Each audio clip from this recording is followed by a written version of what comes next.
Hey, my name is Phil the Cruz. Welcome to Cruising with Phil, special edition covering the mayor by-election of Mississauga 2024. My third guest today, look forward to having this guest. I've been talking for a bit, Mr. Jamie Dookie. Hey, Jamie, how you doing? I'm very good. I'm very good, Philip. Thanks for inviting me onto the program. I'm Well, thanks happy for to coming. be I know here. you guys are busy with your campaign now. That's great. Yeah, I've been So, out knocking doors, beating the sidewalk, as we say, yeah, trying to get the votes and, trying to capture people's attention. As you know, before in a number of municipal elections, even in the last election, the voter turnout was quite low, okay. 20.7%, Oh, I people. know. So, introduce yourself, Jamie, and tell the people who you are and what y'all about. My name is Jamie Dookie. I'm a PhD. I have, a very strong academic background. Been in the corporate world, both private and public sector, for the last 35 years here in Canada. Worked in the healthcare, worked in the automotive manufacturing market, and also my own consulting business where I've done some work around the globe with different companies and mergers, acquisition, corporate restructuring, and I guess optimization of supply chain operations. So I've been around quite a bit at senior management levels. Got a very strong background. I've been involved in the politics in Canada for 30 years plus. I ran a federal election in 2000 and I've run municipally 5 times. I have not been successful so far. I'm hoping that, success does comes along the way. As I always say to people, is you can't keep knocking the wall in the same place and not break it one day. Oh, so you've been in a while, got a few elections. So you're known, right? Your name is known. I've known your name. I heard it before. Like when I signed on, checked out the candidates, I knew your name right away. Like you've been around. Your name. Yeah. I've been involved in all levels, federal, provincial, and municipal levels, as a volunteer and also as a candidate in the election. And coming from the Caribbean, I was also involved in the politics in the Caribbean. I've done some work with the Consular Corps of the Caribbean here and the federal government under the time when Stephen Harper was the prime minister at the time. I did some work with the diplomatic corps in promoting Canada trade and business opportunities, especially Ontario, partnering with farmers in the Caribbean to partner and do farming, because in the wintertime, we don't really have any kind of food crop farming here. So my goal and aim was to, get partnership with farmers in the Caribbean to do food crop farming, so that the Caribbean community would become involved and they would still have the opportunity to partner and supply food crops products to North America. Wow, that's nice. That's up my alley. Food security. That's my Yeah. biggest thing. Yeah. So yeah. I think you're the most experienced candidate after all of them, right? You've been around for a while. You've seen it, and you've been involved for different aspects and all. So I said, like politics, it opens up different avenues when you get involved in more, like you said, more Yeah. activities being involved, and it's nice to see that. So tell about your, you want to talk about your campaign? I've looked at it quite a bit there. It's nice. As I indicated, I've been involved, in municipal politics here in Mississauga for, close to 24, 25 years, actively engaged in running for election. Within the last number of years, I have had some concern with regards to the operation at City Hall. We see things going in a direction where I believe that we're heading in the wrong direction. In Mississauga, at Mississauga City Hall, I believe there's too much of nepotism and, we see a lot of unethical practices taking place from my vantage point of the way that I look at it in terms of the managing and being good stewards of the resources that is allocated to city council for providing services. I'm not sure if you know, but all councillors they get voted as a municipal council and they automatically appoint themselves as a regional councillor where they earn a second salary of $60,000 a year in a second salary, and they only sit 1 day a week. And then they blame the regional portion of your taxes to be higher, but they don't tell you that they vote on both of the taxes. The city councilors in Mississauga, they vote as a city councilor on the city council portion, which is 2.6, 2.3% this in this fiscal year, and then in the regional portion is 4 point something percent, which when you do the total amalgamation, is close to about 7 point something percent in total. So, and they vote on both sides of the spectrum. Unlike the partners within the region of Peel, Brampton, and Caledon, you have municipal councillors and you have regional councillors, which are separate. So I think we need to look at bringing some kind of amalgamation to the city in terms of achieving efficiency and reducing cost trying to keep the taxes down to the taxpayers, because in the last, I would say the last 15 to 18 years, property taxes have gone 250% compared to what it was in the early 1990s. And this is a major concern for a lot of property owners in Mississauga, and then they have to choose, as we hear it all the time in the news and from different people that we speak to, is that they have to choose between putting food on the table and keeping their house by paying their taxes. So there is a very fine line in order to be able to manage their finances in both spectrums of keeping their house and putting food on their table. Funny you mentioned nepotism. I've heard this before about the not just Mississauga, but Toronto as well. So my question is, has not been challenged before? Like you're challenging this, right? So why has it not been challenged in other elections, or has it? Well, we see it here in Mississauga as people are comfortable. People don't know, they don't have all the information. And as I always say to people when I talk to them, is that if you don't know the truth, if you don't know the truth, you will believe a lie. And Yeah. basically, counselors don't come out openly and tell you that Oh no. they don't own that they own two salary for doing one job. If you look at Mississauga and you look at the budgets, you look at the expenditures, you would see that there's a lot of money that's spent in terms of hiring consultants. So the city hires professionals to do a certain job, and then these professionals go out and they hire consultants to come in Mhm. and do the job for them, which I think it's a big sleight of the hand. And I say that there's a high level of incompetence or a lack of competence that you see, that we end up that taxpayers gets foot on the bill for paying consulting fees for doing a job that should be done by professionals that have Exactly. Yeah. Yeah. Yeah. It's funny right. you mentioned consultation. They just said, I think 2 years ago, they spent $40 million in Toronto on consultation fees. Like, Yeah. what exactly? So if you ever became mayor, would you cut that 60 grand off for counselor, getting that 1 day pay, whatever you call it? Well, yes, my intention is to work with the province, because originally, before they were, the previous mayors in the city were pushing for separation from the region of Peel, which I believe was the wrong way to go, because then you would have to increase in cost. In terms of amalgamating the region of Peel, which will become Mississauga, Brampton, and Caledon to become one city or one region or one council. You would go from having three mayors and one regional councillor or a chair, right, down to one region, one chair for the region, or one mayor for the region of Peel. And then you would go from, instead of 25 regional councillors, probably end up with about 17 councillors or 16 councillors plus one mayor. So you would end up with having 17 regional representatives. Based on my calculation of my groundwork, in terms of cost avoidance and savings, by removing all the extra administrative cost, all the additional services, by achieving efficiencies and scaling down on some of the duplication of services. In every 4-year term, there would be a savings of close to $43 million Wow. in a 4-year term. I mean, that money could go to offsetting and reducing property taxes. Yeah. Also, my plan is that down the road is making a living affordable in the city of Mississauga, is creating a municipal insurance, automotive insurance business, which would be for a lot of residents that live in Mississauga, where they would be able to subscribe and purchase municipal insurance, which would come in the area where, if you don't have claims over every 3 years, your insurance rate goes down by 5% before the inflationary cost is added to it. And you would go over the period of how much years or how much 3-year period down to a maximum of achieving 40% in reduction over your lifespan of automotive insurance.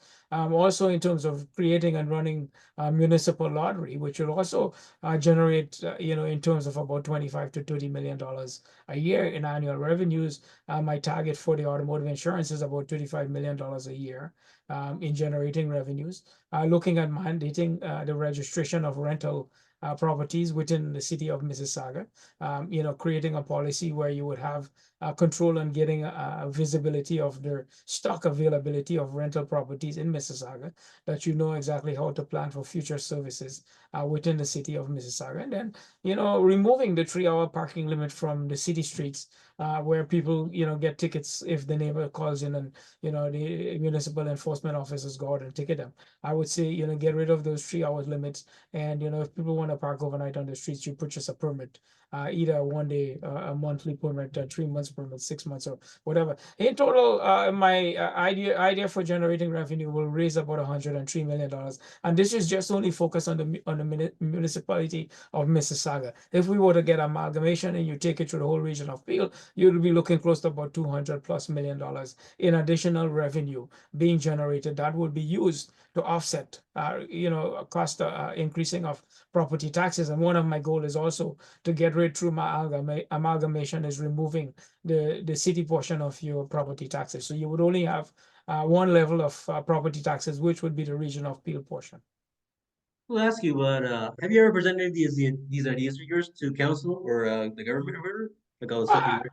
I have raised it. I have raised it before many years ago when I ran Yeah. for election. People think that it was not doable, but I believe it is doable because I've spoken with a couple of other candidates, and Brian Crombie on the whole, he's also got a strong financial background, and we always discuss this, in terms of amalgamation, and the councillors will say, well, it's not doable because if that happens, then they would lose part of their region of Peel salary which they get, and in amalgamation, my view is that it will cut about 60 to 80% of the wages that councillors get, because in terms of doing one job and getting two salaries, I think that's Yeah. a little too much of a burden on the tax-paying population that owns property Like here. it's like a hidden perk, eh?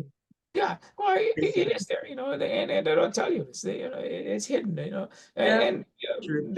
their base salary is 150 something, close to $160,000 a year. Their total compensation with wages and benefits, it's $210,000 a Yeah. year. But their name don't show up on the sunshine list because they get paid separately by the region of Peel and they get paid separately by the city of Mississauga. That's So so nice and cushy. Who wants to change it, right? yeah, yeah, yeah, You, and you mentioned, we see amalgamation that took place in Toronto under yeah, Mayor last month, right? He brought yeah, the six municipalities and one region into one municipality, city of Toronto. And then in the last election, the provincial government cut it from 44 44 to 20, down to 20. 24. Yeah. Right. You talked about the housing and the property taxes. Yeah, That's interesting that you mentioned it because the even though the people get a tax cut on their properties, the problem with these is landlords and there's no control like Trump. There's no rent control. There's no cutoffs. There's no when these landlords get away. Like right now, I'm going through a battle with LTB about eviction yeah, stuff because of extra parking and all. It's even on my lease. A lot of senior tenants is going around the city. A lot of senior tenants myself, they're trying to squeeze money out of you. It's in their lease. They're still yeah, taking to court. It's in your lease that you got parking from 20 years back, but yeah, they yeah, want more, and they're still going to court. They're wasting their money, and this is the yeah, problem, right? So, like yeah. in Mississauga, what would you if you came here? I know it's a provincial thing. People they don't see no council will touch it here. It's an issue I brought up when I ran for election about landlords and rent control. They said that's a provincial thing. You can't do nothing about. Well, if you don't make it stick about it, even if a council is a part of the city, you got to do something. You just can't be ignorant of the fact that I'm city councilor, I'm the mayor. That's a provincial thing. You just can't because that's all tied in, right? It comes back to this, comes back to the city. So, as a mayor, what would you do, even though it's a provincial thing? Well, the point is to work closely in partnership with the province, right? Yeah, Because the province is looking for partners in terms of finding efficiencies and reducing, cost to taxpayers, especially property owners, right? that's I have a project that's working with a company called Bridge West Associates, which the principal for that organization has presented to the Canada Mortgage and Housing Corporation, which we're looking at affordable housing. mhm. Affordable housing, we look at the cost of putting up a 5-room unit, which is a 2-bedroom unit, with an innovative way of, creating the rooms, which would cost about $260,000 a year. So ownership for people that, that have, lower means of income can purchase a property at a low cost. The big difference is getting the ownership and buying and getting I guess the permits to build these properties, because internally recyclable materials will be used to actually do a lot of the interior products. And I actually have a piece of the product in my possession that was created similar to drywall, but it's a much more stronger, harder piece of material that will be used for interior, which is generated from your single-use plastics, your water bottles, your plastic food containers, and your juice packs that you purchase. This was presented to Canada Mortgage and Housing Corporation. I don't know where that is right now in the pipeline. It's, sitting with them for their decision making. In terms of, getting to, the property owners, it's creating a rent control board for the city of Mississauga, because you have rent control, in the commercial sector where, buildings and places are leased based on per square foot. So why not do something like that for rental property in especially housing, making Mhm. it more affordable, trying to make sure that people, rental, that the opportunism is not left to take advantage of their people that are seeking accommodation, because you want to find a place to live. And we heard a couple of times before, it's in some places it's rent a bed. I went and looked at an investment property about 4 months down past, down in Brampton. And when I went into the property, it's a 5 bedroom house, but there's 18 people living in that house. Yeah, crazy. And, That's nuts. you know, and you look at it and you wonder, like, where is it? As they sleep in shifts, from what I'm told, is that they're students mainly, and some work in the day and some work in the night, and they share the accommodation. So why not get rent affordability and control, creating a rental control board, and then also creating a policy that dictates the number of individuals that could Well, occupy. you said that there's no policy about that. Like, I'll tell you right now, I know what apartment in my building. I live in a 10-story building. I just found out that somebody's renting their apartment and they got 18 people living in a two-bedroom apartment, you Yeah. know? And they're all hush hush about it because they don't want to lose their room or their space or whatever. But there's no control. There's no accountability about that. Like I live in Richmond Hill. Like my landlord, it's a small building. He knew. I used to find out who live in your apartment and all that. But Yeah. and he can monitor because it was a small building. So he knew. Like he kicked out a few people trying to come in and live with other people. He said, "No, you just signed two people, you get it out." But that's fine. So my question is, so if you went after these landlords, what would you do? Like some of the uh, some of the theories is one is the how like Brampton has them licensed now, I believe. We just talked about earlier having them licensed, landlords, people that rent properties or rent rooms or whatever. You know, It's the same going to be with Mississauga. Should I become the mayor, in terms of creating and making sure there's a policy that it's mandatory registration, yeah, and a licensing for the property. Basically increasing the municipal enforcement officers, instead of them, going out to put tickets on people parking on the street. yeah. They would be able to be the ones that will go out and inspect properties, to look and make sure that there's safety compliance within the property, and also to make sure that there's a policy that's in place through the council, to make sure that there's control of the number of occupants that would occupy any 1 bedroom, 2 bedroom, whatever it is. Again, it's a safety concern. If there's a fire or an emergency requirement, is to make sure that there's compliance within that property, and it gives you the right as a municipal enforcement officer to go into that property to inspect it, because if it's registered as a rental property, and mandating it to make sure that it is registered, that it's not out of control. And also when it's registered, they pay a license fee. Could be $25 a month, could be $250 a year, but it's not a cost that will be passed on to the renters, because it's the cost of doing business. I mean, to tell me you're going to add $100 for paying a $25 a month rental license fee to the rental cost for one individual, two individual renting a room. It's not going to be that way. It's going to be controlled. Enforcement is going to be there, making sure that there's fairness and equity along the way. It has become a necessary requirement to have controls within the city of Mississauga.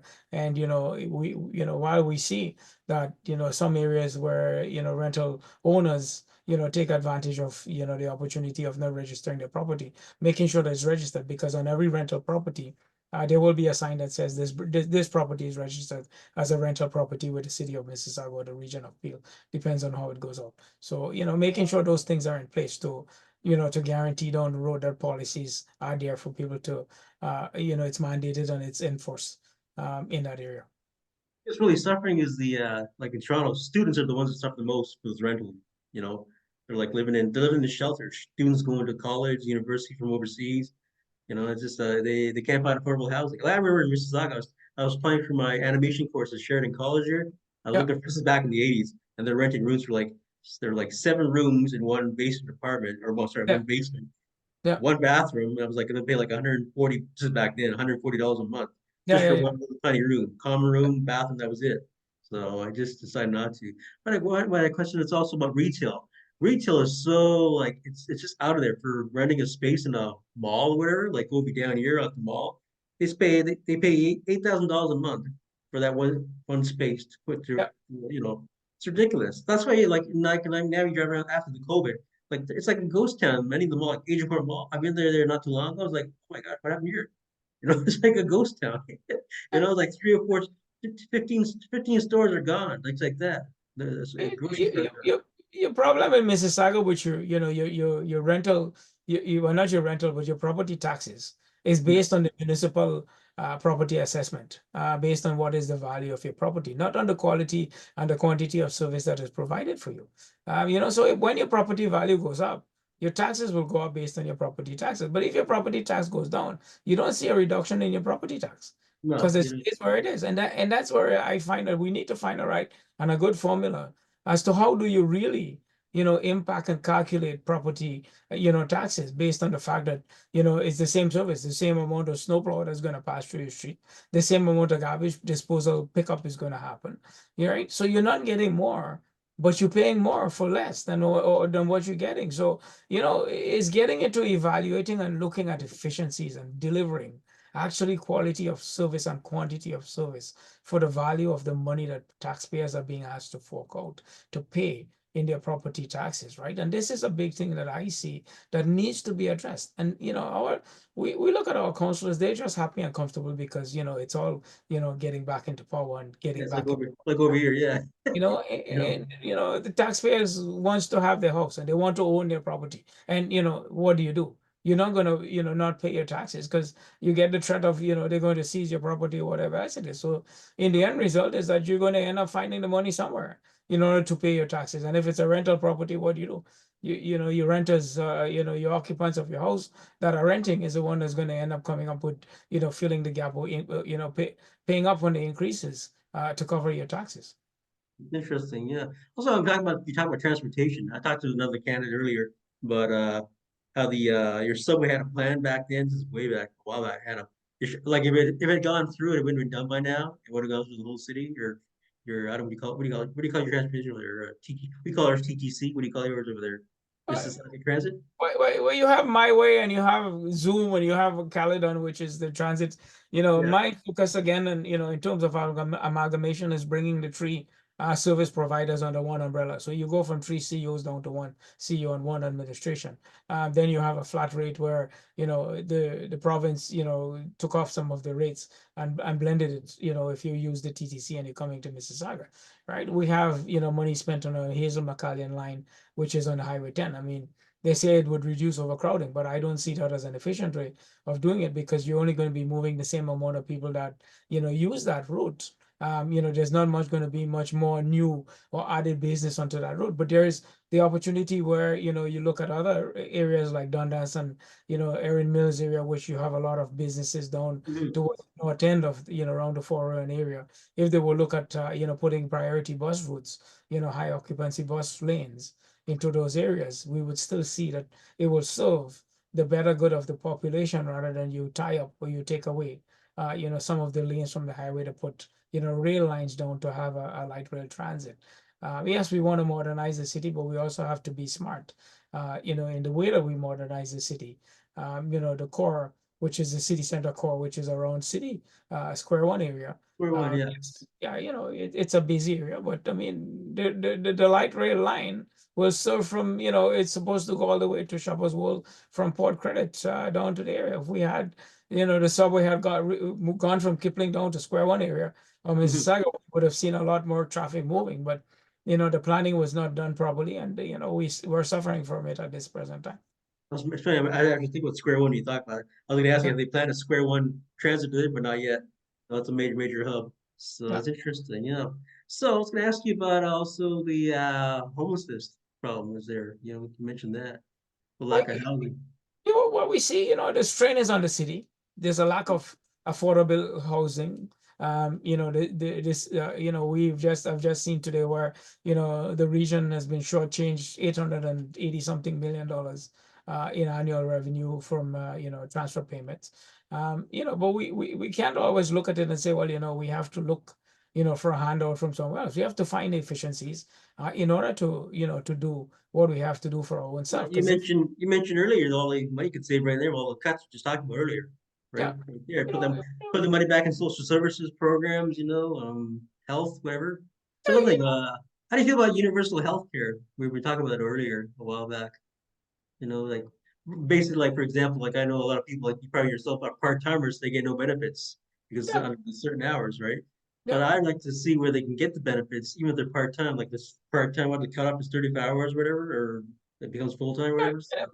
Minimum bit of service that are necessity Yeah, to have comfortable living, to provide for certain services in the event that you end up, being ill and you don't have, some of the availability of the services because, you see even people who can afford in some areas tend to, cut back on paying for certain drugs because well, these companies they hire part timers because they don't want to pay the benefits. But like you said, as a part timer, if I broke my leg, whatever, I'm working like 25 hours a week trying to make ends meet, and then yeah, I'm screwed. I got no benefits. Who's going yeah, to take care of me?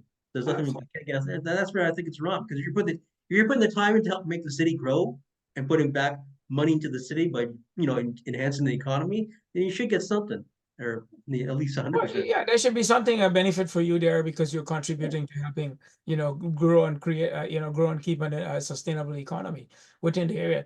And we look at low income and, it's been strained because of we've seen, the number of individuals that have chosen Mississauga as an Mhm. area, to come to settle. And affordability has become an issue because you have a lot of the refugee claimants that come into, within the GTA.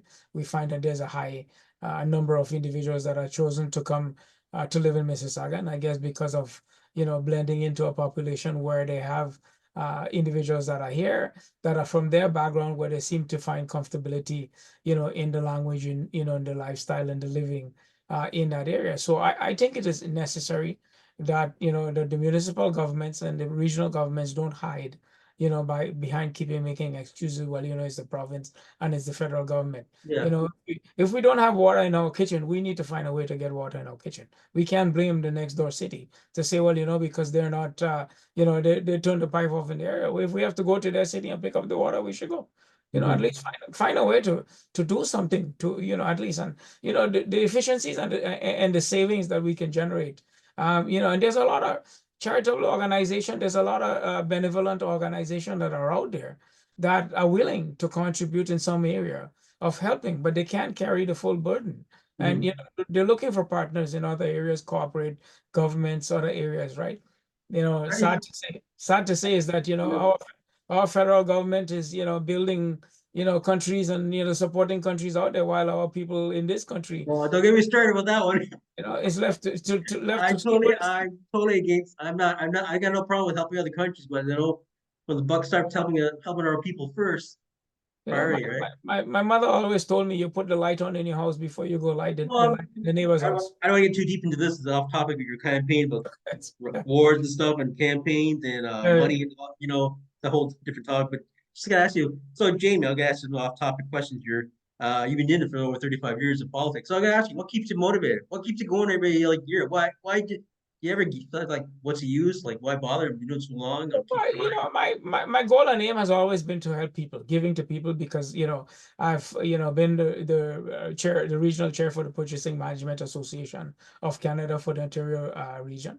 I've been the chair for Epilepsy Halton Peel Hamilton, where we work on providing services and, programs for people suffering from epilepsy.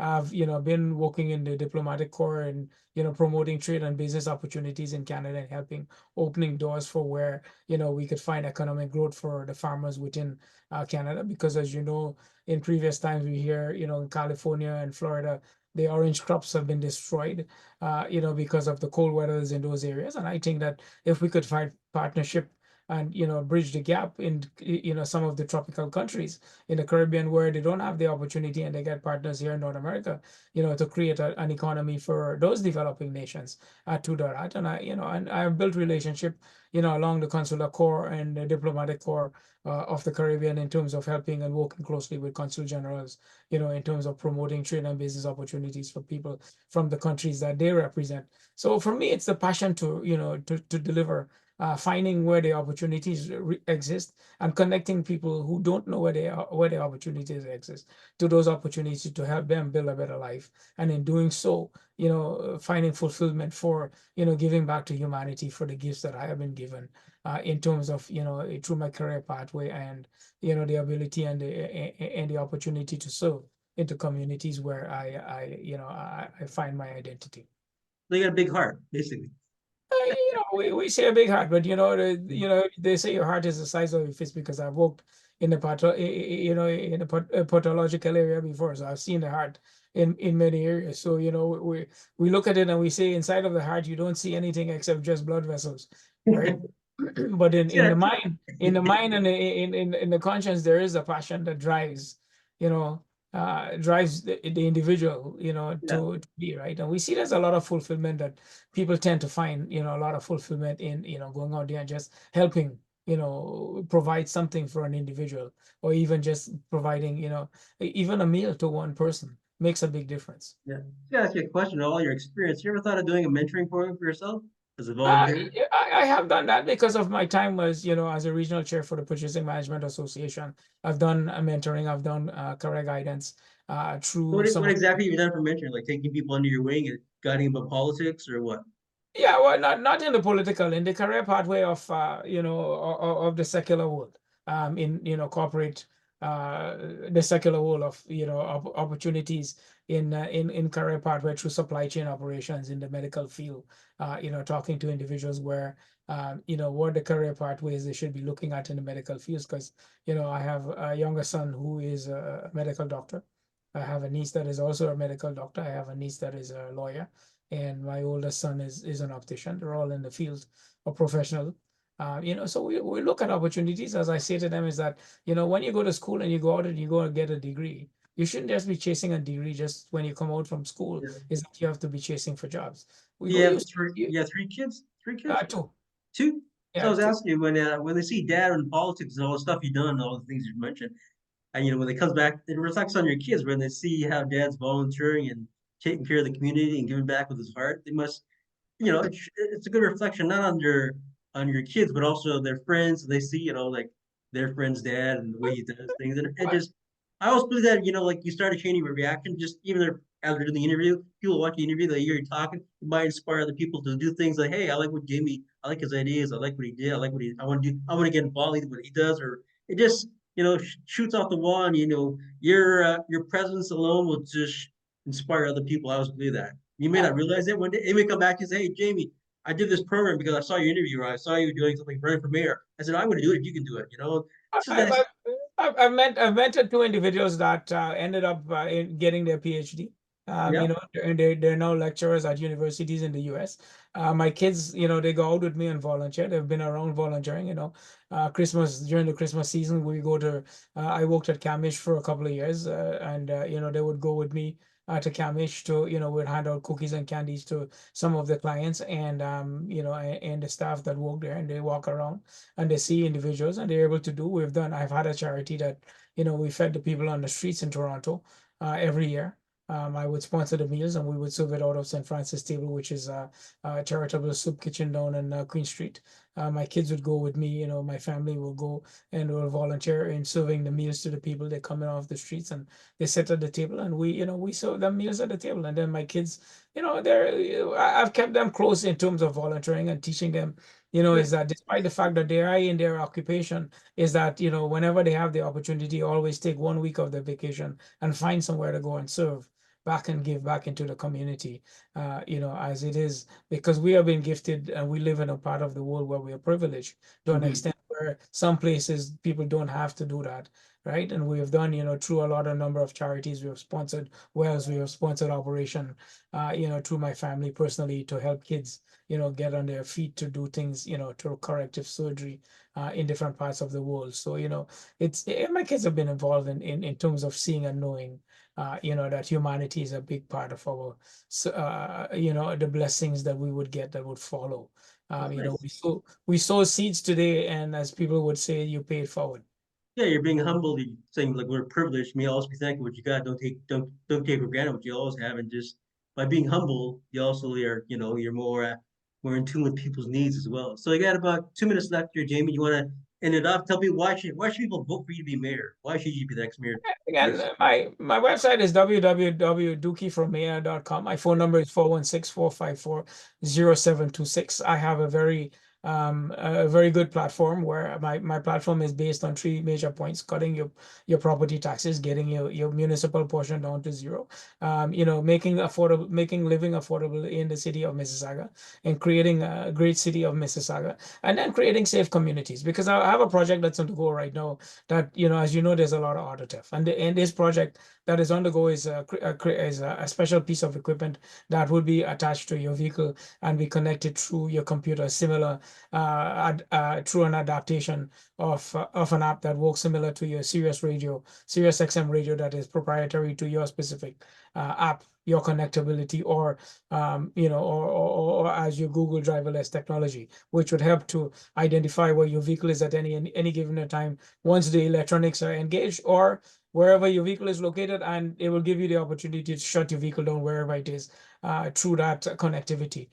So, three major points in those areas. Then again, the major part I of gotta, sorry, you're mission. just gonna get cut off in about less than 50 seconds. Just wait. Thank you for coming on the show. I'll give you a copy of your video, post it online. I'll put it on Facebook every day, and then people go. So people go out there. You like Jamie? Go vote for Jamie. He's a good guy, good heart, big heart, big heart. So I want to say thank you for coming on the show. Appreciate it much, and take your time. I know you're busy. Good luck with your campaign. Best success.